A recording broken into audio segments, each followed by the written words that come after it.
avec nous pour ce club Arnaud Benedetti. Bonjour Arnaud. Bonjour. Merci d'être là, rédacteur en chef de la revue politique et parlementaire. Et Frédéric Dabi. Bonjour Frédéric. Merci également d'être avec nous, directeur général opinion de l'Institut de sondage IFOP. On va parler avec vous du sommet de Bruxelles. Les Européens qui se sont mis d'accord hier sur un plan à 800 milliards pour réarmer l'Europe. Emmanuel Macron souhaite augmenter les dépenses de défense en France. Les Français sont-ils prêts à faire des efforts et si oui, lesquels? Frédéric, vous nous le direz comme vous nous direz s'ils sont favorables à augmenter l'aide à l'Ukraine. On voit ça dans quelques instants. Et puis l'autre sujet, c'est la question du narcotrafic. Gérald Darmanin qui tape du poing sur la table. Les 200 plus grands narcotrafiquants et détenus les plus dangereux seront enfermés dans des prisons de haute sécurité. On va y revenir alors que l'Assemblée examine en ce moment même le texte qui avait été voté par le Sénat. Et puis Quentin, on attend la prise de parole de François Bayrou. Vous allez tout nous dire.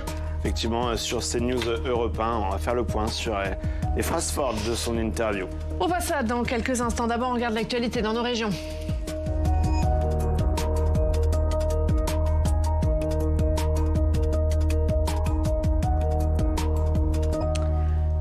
L'actualité dans nos régions, c'est avec nos partenaires de la presse régionale. On va à Nancy, où on retrouve Mickaël Demeaux. Bonjour Mickaël, merci beaucoup d'être avec nous, directeur départemental des éditions de Meurthe-et-Moselle à l'Est républicain. Mickaël, on va parler d'un sujet, c'est un immeuble qui a été évacué en plein cœur de Nancy. Oui, bonjour, c'est l'information majeure qu'on publie ce matin à Nancy. C'est un autre combat qu'on mène dans les territoires, c'est celui de l'habitat durable. Alors il y a un peu plus de 48 heures, un immeuble situé place des Vosges, donc c'est vraiment au cœur de Nancy, au cœur du patrimoine de Nancy, qui a été évacué parce qu'en fait, tout simplement, la mairie a été alertée que la façade peut s'écrouler. Donc les commerces et puis les locataires ont été évacués le soir même. Il y a un périmètre de sécurité qui a été installé et plus personne ne peut rentrer dans cet immeuble. Donc ça soulève effectivement beaucoup de questions puisque il y a quelques mois, en mois de septembre, la même chose s'est passée à l'inverse dans une autre partie importante du centre-ville de Nancy où effectivement pour la même raison l'immeuble a été fermé et évacué et donc voilà, il se pose la question de l'entretien de notre patrimoine aujourd'hui, voilà, habitat et aussi bien évidemment un patrimoine on peut dire muséographique aussi, voilà. Qui suit, hein. Et qu'est-ce qui va se passer maintenant, Mickaël ? Eh ben, c'est la grande question. Il va falloir c'est un habitat privé, donc il va falloir que les propriétaires privés fassent les travaux. L'autorité publique a déjà agi en fermant l'accès à cet immeuble, comme précédemment au mois de septembre. Si les propriétaires ne font pas les travaux, l'image un petit peu déplorable aujourd'hui de ce périmètre de sécurité va rester là très très longtemps. Donc, et peut-être qu'il faut aussi se poser la question à très court terme et à moyen terme de faire un état des lieux dans chaque métropole, en tout cas à Nancy, de ces immeubles-là qui sont vétus. Il ne faudrait pas qu'on devienne ici ou autre part des Marseilles. Merci Mickaël, merci beaucoup d'avoir été avec nous. On regarde la une de l'Est républicain, marre d'être maire. C'est le ras-le-bol des élus locaux ce matin à la une de votre journal. Merci Mickaël Demeaux d'avoir été avec nous. On va parler de l'information majeure de ces dernières heures. Ce sont les Européens qui se sont mis d'accord. Il y avait un sommet extraordinaire hier à Bruxelles. Les Européens qui ont voulu afficher leur unité dans le soutien à l'Ukraine et montrer leur volonté de renforcer leur capacité de défense.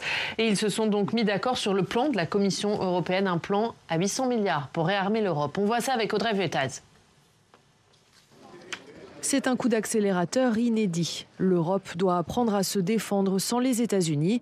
Alors elle tente de muscler son jeu. L'analyse partagée par tous les États membres est en effet que la Russie, comme là aussi je le rappelais hier aux Françaises et aux Français, constitue dans la durée une menace existentielle pour l'ensemble des Européens. Lors d'une réunion exceptionnelle, les chefs d'État et de gouvernement de l'Union européenne ont validé un plan de 800 milliards d'euros pour réarmer l'Europe.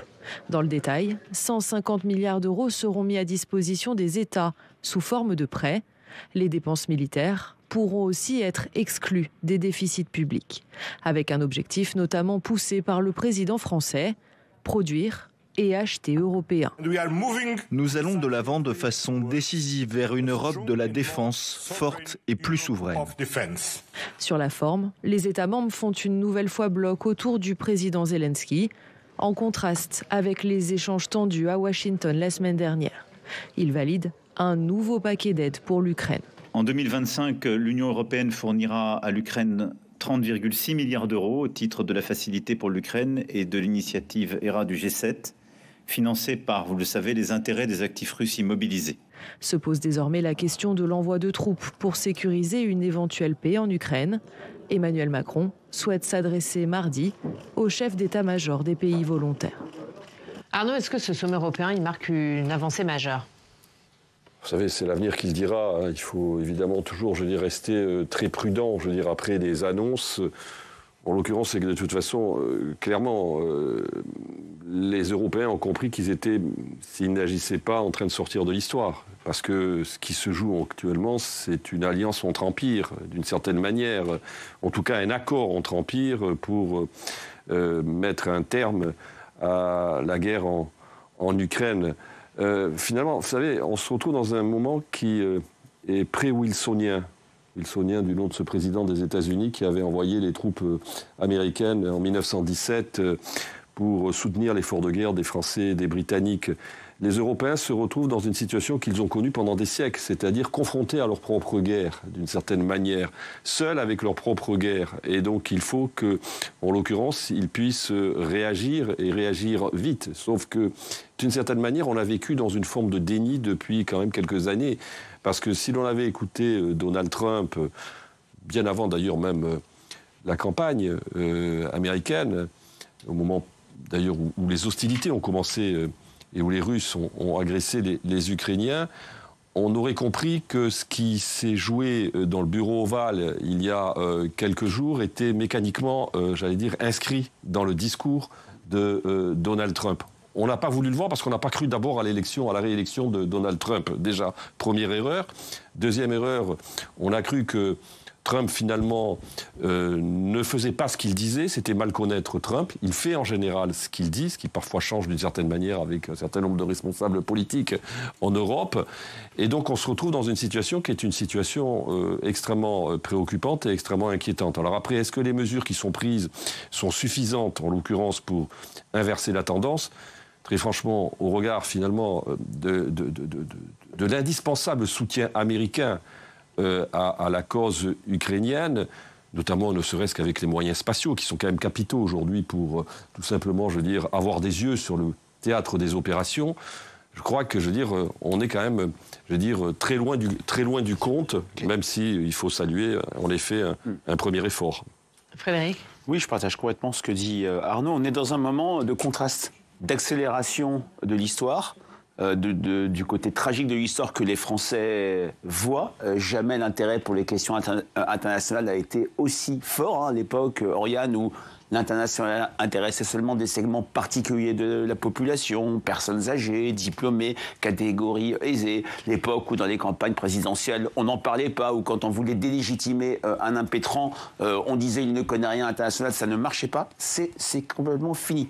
Les Français ont le sentiment qu'il y a une logique d'opinion, si je puis dire, qui s'est installée, qui est ce qui se passe en Ukraine, ce qui se passe aux États-Unis, ce qui peut se passer en Syrie, peut avoir et a des conséquences concrètes pour nos vies. Et c'est vrai que dans l'enquête IFOP Fiducial pour Sud Radio qui a été diffusée hier matin, jamais, à quelques points près depuis le début de l'invasion russe, on a un niveau d'inquiétude aussi fort des Français. On va regarder. La situation. C'est plus de 80%. Voilà, 80%, 83%, c'était 92% au lendemain de l'agression, de l'invasion russe. Et c'est vrai que sur Donald Trump, je partage complètement ce que dit Arnaud. Il y a une répulsion vis-à-vis du personnage, il a une cote d'opinion de 10 ou 12%, mais les Français ont le sentiment que lui, dans un sens, il matérialise la promesse du politique telle qu'on l'attend. Il agit, il signe des décrets, il prend des déclarations, il dit ce qu'il fait, il fait ce qu'il dit. Et c'est vrai que face à ça, le regard sur l'Europe change de manière assez forte. C'est-à-dire que l'idée qu'il faut une intégration européenne, qu'il faut une armée européenne n'a jamais été aussi forte depuis qu'on mesure l'adhésion à une armée européenne. On l'a mesuré pour la première fois au moment de la crise du Kosovo en 1999. Et c'est vrai que l'attente d'une aide est également très importante. Là aussi, j'ai tendance à dire que l'opinion publique bouge beaucoup moins qu'on le dit, mais là, on est dans une phase d'accélération très forte qui met cruellement en relief une sorte d'apathie, d'atonie, d'éclipse du politique à l'échelle nationale où les Français ont le sentiment que sur les questions intérieures, il ne se passe quasiment rien. Oui, alors vraisemblablement. Après, il faut toujours être très prudent parce que, bon, je parle sous le contrôle de Frédéric Dabi, l'opinion est toujours très volatile.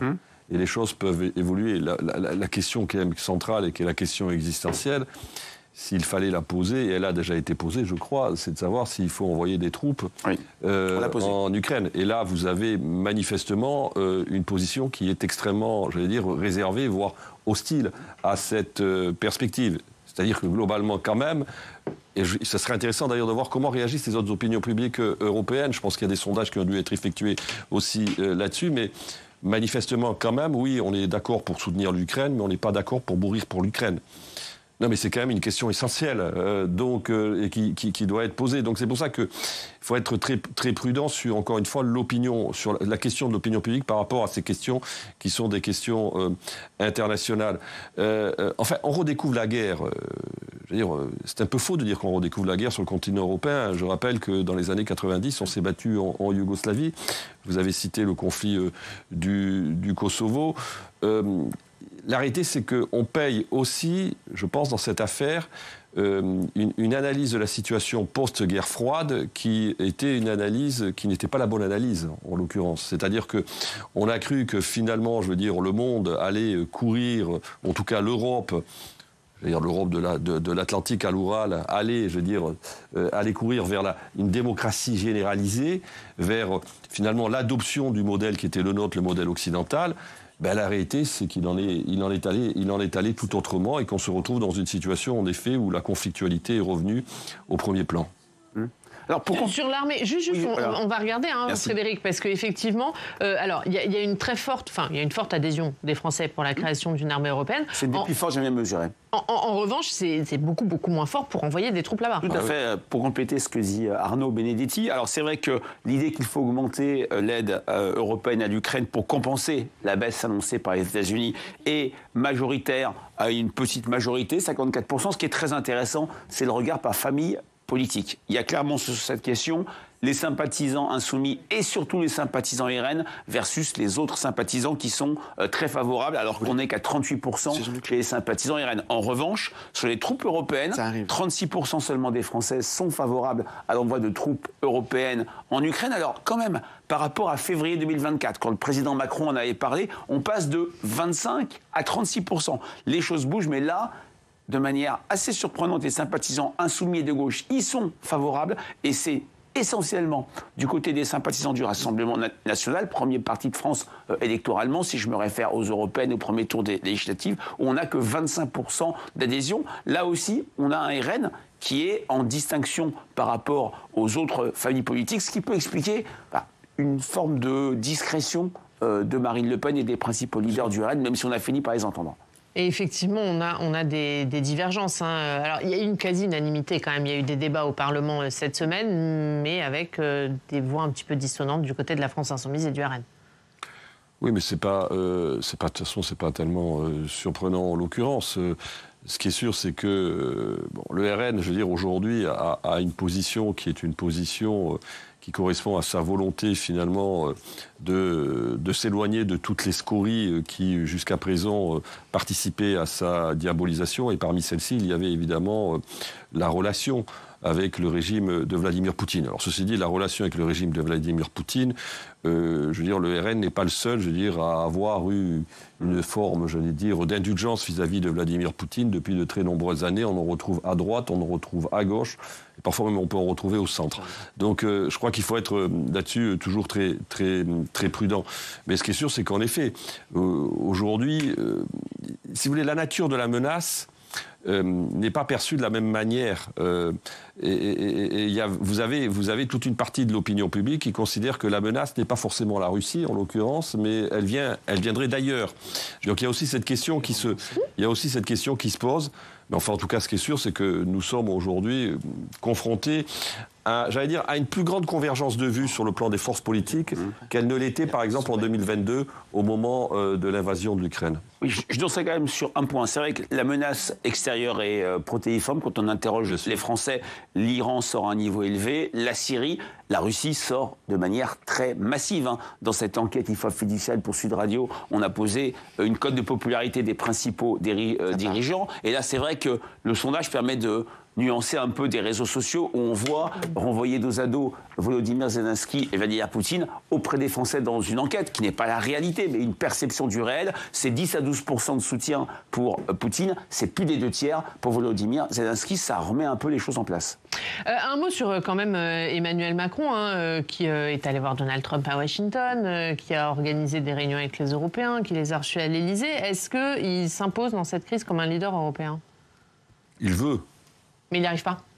Il veut, mais je dis rien ne démontre qu'il s'impose comme le leader européen de cette crise. C'est une vision très française, évidemment. On se concentre parce qu'il est le chef de l'État et on a évidemment une espèce de filet d'optique en considérant que Emmanuel Macron est l'homme qui aujourd'hui entraîne l'Europe derrière, j'allais dire, la volonté française de continuer à aider Zelensky. Vous savez, aujourd'hui, on voit bien que pour lui aussi, c'est un moyen de pouvoir, in fine, achever son mandat, cette affaire de l'Ukraine, parce que ça lui redonne une visibilité qu'il avait perdue sur la scène politique nationale. Ça lui redonne un rôle qu'il ne semblait plus avoir sur cette scène politique nationale. Et il va, en effet, avec l'international, se trouver, j'allais dire, une nouvelle légitimité pour pouvoir redevenir audible et éventuellement lisible aux yeux des Français. Est-ce que ça sera suffisant?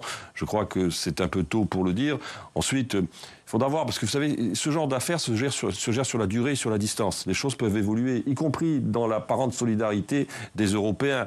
D'ailleurs, il y a des nuances. Vous voyez bien que, par exemple, les Italiens n'ont pas réagi de la même manière que les Français à l'altercation entre Zelensky et Trump dans le bureau ovale. Donc il faut encore une fois regarder cela avec, je crois, beaucoup de prudence, parce que les choses peuvent évoluer. Est-ce qu'il peut retrouver du crédit, Emmanuel Macron? En tout cas, dans les enquêtes de popularité, il y a un léger mieux pour Emmanuel Macron. Alors, il y a eu plusieurs étapes. Il y a eu l'acte de contrition sur la dissolution le 31 décembre, qui a un peu fait retomber la pression à son égard. Je ne me trompe pas, il reste un président très impopulaire, mais il y a clairement depuis quelques semaines un rebond, parce que la situation internationale, si on regarde les choses cliniquement, lui permet d'enclencher une logique de distinction par rapport aux autres leaders politiques. C'est-à-dire l'idée pour les Français que Emmanuel Macron est le seul qui peut parler à Poutine, le seul qui peut parler pour Trump. Et c'est vrai que de ce point de vue-là, il a aussi un avantage au-delà de l'opinion publique française. C'est un des seuls leaders européens qui était là lors du premier mandat de Donald Trump. Là aussi, ça lui donne une part de leadership, mais je partage complètement ce que dit Arnaud. Il faut juger sur la durée, il faut sortir d'une vision, si je puis dire, centro-française, mais honnêtement, largement et explicitement dans les enquêtes d'opinion, il y a clairement une pression, un désamour vis-à-vis du président Macron qui s'est très largement atténué. Un mot, on va peut-être écouter François Bayrou qui devrait arriver dans quelques instants, le Premier ministre qui est en train de s'exprimer actuellement. Quentin, peut-être d'abord un petit mot avant d'écouter François Bayrou. Depuis plusieurs jours, le Premier ministre qui dit que la priorité de la défense doit être un des sujets majeurs du prochain budget qui est déjà en cours de préparation par les services de Bercy. Et on voit un débat monter depuis plusieurs jours sur la question, faut-il toucher pour cela au modèle social pour financer cet effort en matière de défense? Et on a entendu même le chef de l'État le dire mercredi lors de son allocution. Il a dit « Compte tenu de l'évolution des menaces, nous aurons à faire de nouveaux choix budgétaires, je cite, et des investissements supplémentaires qui sont désormais devenus indispensables. » C'est ce qu'a dit Emmanuel Macron mercredi soir. C'est donc la question qui va payer? C'est la question qui a été posée ce matin sur CNews Europe 1. On va écouter le Premier ministre. On va l'écouter dans quelques instants. Là, on l'a pas encore, mais juste, Frédéric, est-ce que les Français, ils sont... Ah ben on l'a, c'est bon. Allez, on va l'écouter, François Bayrou, sur CNews. On ne peut pas, au nom de l'enjeu de défense, oublier la totalité des autres enjeux. La France ne se défendra vraiment que si elle a un appareil de défense et si elle est forte. Et cette force du pays, dans tous les domaines où elle doit s'appliquer, je vais en citer quelques-uns devant vous, nous ne pouvons pas la laisser de côté. Par exemple? Bon, c'est très simple. L'éducation, nous ne pouvons pas la laisser de côté. Si les générations nouvelles ne sont pas formées comme elles devraient l'être, est-ce qu'elles le sont? La réponse est non. Est-ce que je ne sais pas moi, le niveau en lecture, en écriture, en mathématiques dans l'école et le système de formation français, est-ce que ce niveau est suffisant? Non. Est-ce que les Français sont prêts à payer pour l'effort de défense, Frédéric? Et est-ce qu'ils sont prêts à rogner et à sacrifier d'autres postes? Ne comptez pas sur moi sur une réponse catégorique. C'est vrai que... Parce que personne n'en sait rien. On compte toujours sur vous, des réponses catégoriques. Voilà. Non, c'est clair qu'il y a des lignes... Il y a d'un côté le soutien à l'Ukraine qui est très fort, l'idée que financer l'Ukraine est majoritaire dans le pays, mais il faut toujours une finalité. Pour quelle suite s'agissant du conflit, hein. Dans d'autres enquêtes, il faut faire du sale pour Sud Radio. Les Français ne voient pas la fin de la guerre, ils ne voient pas un éventuel cessez-feu, alors qu'on sent, on dit que les choses vont un petit peu mieux, sont sur une logique de crainte, et clairement, sur la question du budget, il y a des lignes rouges. La santé. L'éducation, et là le Premier ministre a raison de le dire, hein, dans l'imaginaire des Français sur le déclin du pays, sur la France qui tombe, cet imaginaire se cristallise sur deux sujets, l'école, la santé. Donc bien sûr, dire, quand le président dit avant-hier qu'il faudra faire des nouveaux choix budgétaires, si c'est décodé comme des baisses de dépenses ou un budget en baisse sur la santé ou l'éducation, on se souvient la difficulté à faire passer les 4000 postes à l'éducation nationale en moins, alors que la démographie pouvait faire passer les choses, ça sera sans doute difficile. Mais sur les questions des aides sociales, sur la question de la retraite, sur la question de l'éducation, sur la question de la santé, je doute qu'une majorité de Français, je doute même très fortement, acceptent des sacrifices. Ce qui laisse, quand on enlève ces 4 postes qui sont quasiment tout le budget de l'État, tous les intérêts de la dette, qui devient le premier poste budgétaire, et à 20% des Français qui le savent maintenant spontanément, les marges de manœuvre sont très très compliquées. Je partage complètement ce que vient de dire Frédéric, c'est-à-dire qu'on sait très bien que la situation budgétaire de la France est plus que contraignante, elle est hyper contraignante, que les marges de manœuvre sont extrêmement réduites. On sait très bien que même que le budget qui a été adopté il y a quelques semaines est globalement insuffisant pour faire face à l'épreuve financière dans laquelle nous nous retrouvons. La question, en tout cas, si elle était posée aux Français de savoir s'il faut faire des coupes dans les budgets sociaux, notamment pour pouvoir financer l'effort de défense, je crois que la réponse, on peut la connaître d'avance sans être obligé de faire automatiquement un sondage, même si je pense qu'il faut faire un sondage pour les instituts de sondage, c'est important, mais en l'occurrence, je crois pas. Je crois qu'on peut être à peu près sûr de la réponse. Donc c'est bien. Vous voyez, on est vraiment à la limite de l'exercice aujourd'hui, qui est l'exercice des responsables politiques. Et moi, je suis très frappé quand même. François Bayrou, il vient moduler, il vient pondérer finalement ce discours qui consiste à dire oui, en effet, il faut faire quelque chose, un effort budgétaire au niveau de la défense, mais il dit il y a d'autres priorités, il y a d'autres enjeux. Il en est tout à fait conscient et il sait très bien qu'il y a le niveau d'acceptabilité aujourd'hui des Français, vraisemblablement, est beaucoup plus réduit que, in fine, ce qui apparaît comme, leur soutien massif à la cause ukrainienne et à la nécessité de réarmer le pays. Donc c'est un sujet. Il faut noter aussi quand même que la France, en 2017, et c'était le président de la République, qui aujourd'hui redécouvre la question de la défense, c'est bien, en l'occurrence, mais quand même, il avait rayé d'un trait de plume 850 millions d'euros, on s'en souvient, et c'était la raison pour laquelle le général de Villiers, à l'époque, chef d'état-major des armées, avait quitté son poste. François Bayrou. Quentin, je pense que tu dit François Bayrou. Je suis son porte-parole, donc c'est pour ça. François Bayrou qui vient de redire sur CNews Europe 1 qu'il n'y aurait pas d'augmentation d'impôts, avec cette phrase « Si l'impôt faisait le bonheur des peuples, la France serait le pays le plus heureux du monde ». Ouais. Oui, c'est une belle formule. Oui. Non, mais alors, il y a un débat parce que... Le sentiment du ras-le-bol fiscal est toujours un sentiment lancinant chez les Français. La question de où va l'argent devient une question majeure. Je me souviens qu'Emmanuel Macron, il y a eu une polémique sur sa phrase « dépenser un pognon de dingue ». Ça n'avait pas été vu comme un propos qui avait crispé les Français par rapport à d'autres phrases du président, parce que c'était perçu comme un constat réel. Il y a un débat, parce qu'on avait en début d'émission la sénatrice socialiste, Colombe Brossel, qui dit « Mais pourquoi on ne dit pas d'augmentation d'impôts ? Pourquoi on ne va pas prendre l'impôt là où il est, chez les plus riches, pour financer cet effort de dépense ?» Alors c'est très intéressant, mais qu'est-ce que sont les plus riches? Et c'est vrai que chez les Français, alors il y avait au moment du budget Barnier, Et François Bayrou, il a vu cette taxe, ce budget, cette hausse des impôts sur les ultra-riches, les 0,1 ou les 1% des foyers fiscaux. N'oublions pas que chez les Français, il y a une logique d'opinion, il y a une logique de perception plutôt du système fiscal qui est à l'œuvre. Quand on dit qu'on va toucher les plus riches, il y a une crainte qu'il y ait une sorte de glissement et qu'on finisse par toucher les classes moyennes supérieures. On est quand même à 25 mois d'une élection présidentielle et beaucoup d'impétrants savent qu'on ne peut pas gagner une élection sans avoir pour soi la France du travail, la France des classes moyennes qui ont, à juste titre, le sentiment de payer pour les autres. Je rappellerai à nos téléspectateurs qu'à peine 45% des foyers français payent l'impôt sur le revenu. Oui, puis il y a la situation économique aussi, parce que le problème, c'est que finalement, la croissance reste extrêmement molle, et d'ailleurs, toutes les hypothèses, tous les budgets depuis malheureusement un certain nombre d'années ont été construits sur des hypothèses de croissance qui manifestement étaient trop optimistes. Ça va être un vrai sujet. Le problème du budget, il est lié aussi à la situation économique, parce qu'il faut des recettes, et si vous n'avez plus de recettes, tout simplement, vous ne pouvez plus alimenter votre budget. Donc vous ne pourrez pas financer un certain nombre d'efforts, dont l'effort de défense.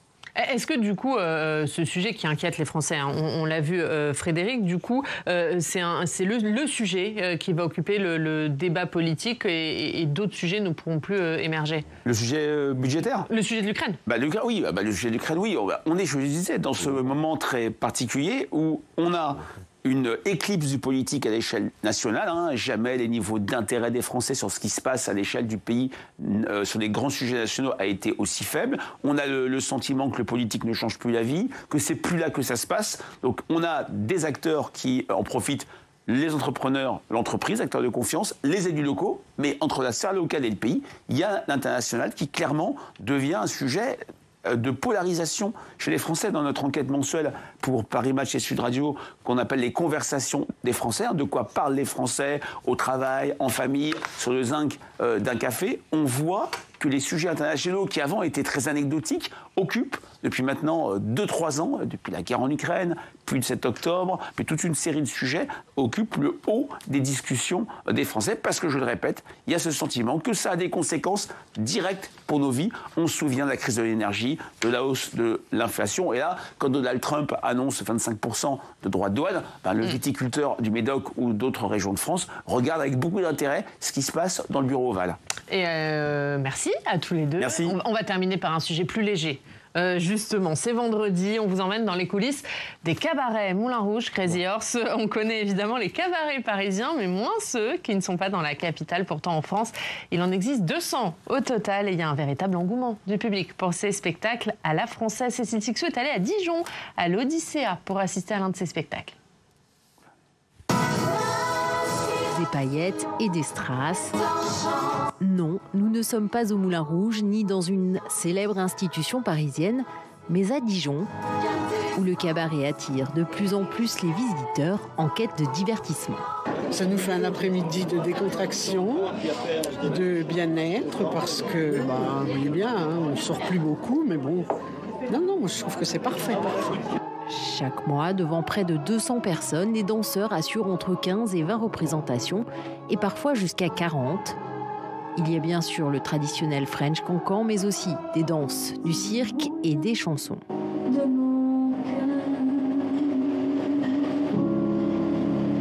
Pour ce spectateur qui vient pour la deuxième fois, la prestation est largement à la hauteur du prix du spectacle.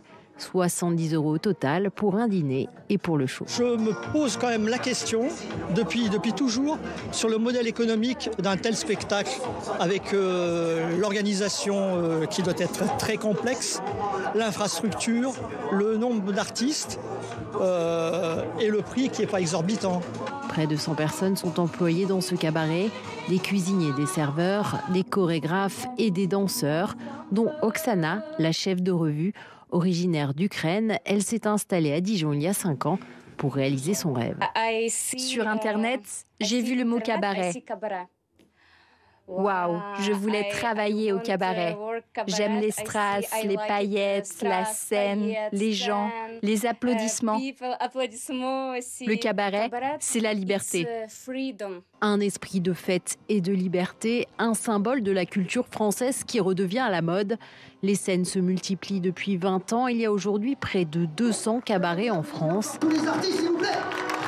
Cet engouement n'étonne pas Alexandre Majastre, le responsable artistique. Souvent, les gens ont une mauvaise image du cabaret, une image, parfois, je vais employer des mots durs, mais c'est une image parfois on dénigre la femme, une image, voilà, mais c'est faux, c'est tout l'inverse.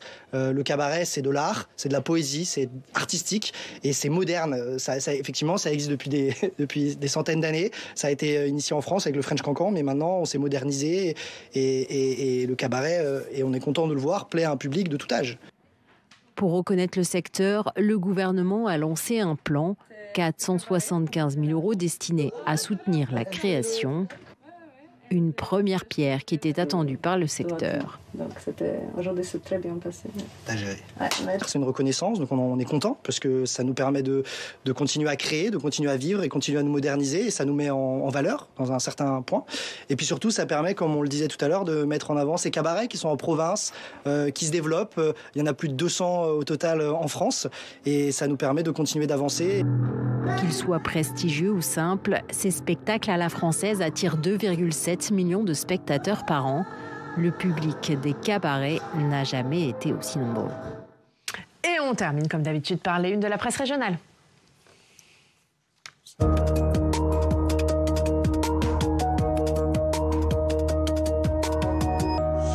Et Quentin, on commence par le sommet européen qui s'est tenu hier à Bruxelles. Voilà, c'était la une de Ouest France avec Volodymyr Zelensky, le président ukrainien, entouré d'Ursula von der Leyen, la présidente de la Commission européenne, et d'Antonio Costa, le président du Conseil à la une.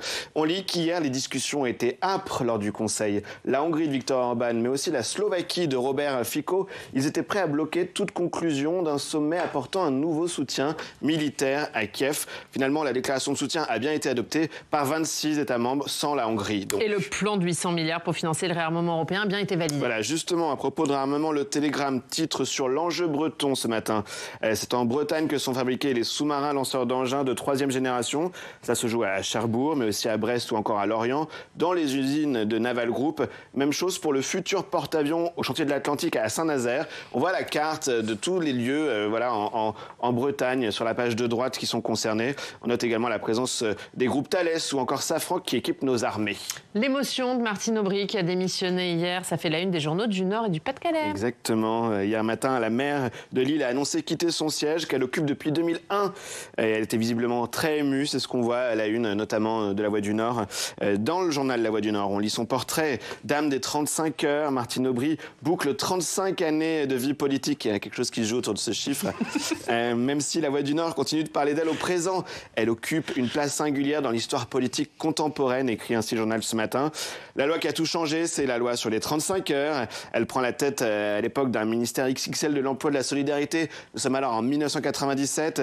Elle est numéro 2 du gouvernement Jospin. Elle mènera la réforme au fil des débats. Eh bien, on verra sa réputation de femme de caractère, connaissant ses dossiers par cœur. Un petit mot, Frédéric ? Oui, c'est très intéressant. C'est un vrai tournant. Elle était première adjointe de Pierre Mauroy, donc c'est 30 ans, un bail de 30 ans à Lille. Moi, je suis surpris que La Voix du Nord reste sur la partie nationale. Ce qui est très intéressant, c'est que sa démission a 1 an et qu'elle place en pole position Arnaud Deslandes, qui est son ancien directeur de cabinet, qui est maintenant son premier adjoint. Il y aura une bataille à gauche très âpre au sein du PS avec Roger Vico qui est, je crois, candidat qui s'est déjà déclaré. Et aussi à gauche, les écologistes avaient raté la mairie de 250 voix, je crois, en juin 2020. Et y compris, est-ce que ça sonne un retour de la France Insoumise avec Adrien Quatennens, sans parler au centre de Violette Spilbout. Il y aura une bataille très intéressante à suivre à Lille. C'est toujours quand le maire ou la maire sortante ne se représente pas qu'il y a un risque d'alternance. Allez, Quentin, on termine par une idée de sortie, c'est vendredi. C'est ça. Et puis demain, samedi, c'est l'ouverture de la saison de la pêche à la truite. C'est un grand événement dans plusieurs régions de France, mais bien sûr, comme en Haute-Vienne. C'est ce qu'on lit dans le Populaire du Centre. On lit aussi les inquiétudes sur une possible disparition du salmonidé à cause des écrevisses, de la pollution, du réchauffement climatique et de certaines pratiques de pêche. À noter, c'est ce qu'on lit dans le Populaire du Centre, les jeunes qui semblent préférer la pêche au leurre et à la cuillère face à celle pratiquée par nos aînés, qui était une pêche davantage au verre. Et donc, on voit le changement des pratiques au fur et à mesure des générations. Je sais pas quelle est votre préférence. Non, alors moi, j'ai jamais pêché. Mais vous m'apprendrez parce que vous m'avez l'air au taquet. On ira pêcher ensemble. Merci Quentin, merci beaucoup. Merci Frédéric d'avoir été avec nous. La une de la revue politique et parlementaire. Faut-il changer de République? Un petit mot de Boualem Sansal. Écoutez, une situation qui nous inquiète particulièrement. Boualem Sansal est toujours incarcéré. Son avocat, pour l'instant, n'a pas de nouvelles. Vous savez que les autorités algériennes font pression pour qu'il soit déconstitué, ce qui est un scandale absolu. Heureusement, une proposition de résolution a été votée à la Commission des Affaires étrangères à l'Assemblée nationale demandant la libération immédiate de Boualem Sansal. Merci beaucoup Arnaud, merci et on pense évidemment à lui. Merci à tous de nous avoir suivis. Bon week-end.